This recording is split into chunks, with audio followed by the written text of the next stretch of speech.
Hello guys! Nandito nga pala kami sa aming isla dito sa Pandanon Island, part po to ng Bohol. At nandito kami, naligo, kasama ko yung mga pinsan ko, pati yung pamangkin ko. Pauwi na nga pala kami dyan, kasi hapon na. At pag maabutan kami ng gabi dyan, madilim. Wala kasing ilaw.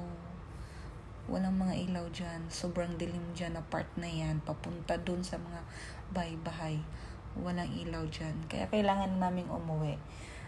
At pagpunta namin dyan, wala na kaming mga dalang baon namin. Ganon, wala. Kasi nandyan lang din naman yung bahay namin. Doon na kami kakain sa amin pag uwi na namin. At dyan pala banda guys, wala siyang entrance, walang bayad. Pero next video, ipapakita ko yung resort dyan. Pumunta din kami doon at wala ding bayad kasi taga dyan naman kami. Pero kung mga hindi taga sa amin, may bayad siya kasi private resort na yun doon banda sa dulo. At dito na part, hindi. Kaya kung hindi kayo taga dyan, pwede kayong maligo, walang bayad. Magdala kayo ng tent, pwede. Tapos bukas na kayo uuwi. Kasi everyday may sasakyan naman dyan. Puntang Cebu.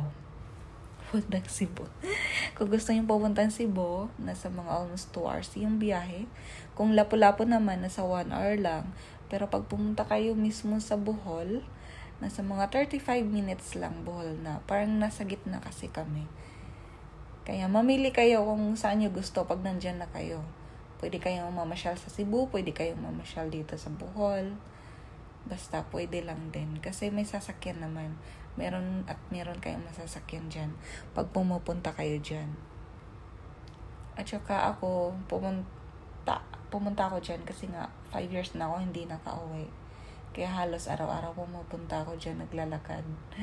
Hapon kami pumupunta guys kasi hindi na mainit.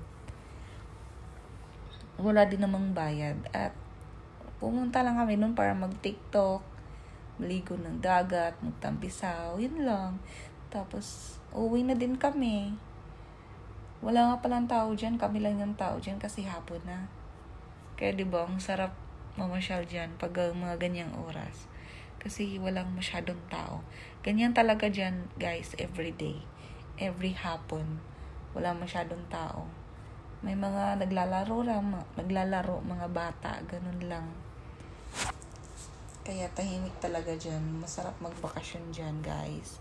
Kaya kung gusto niyong pumunta,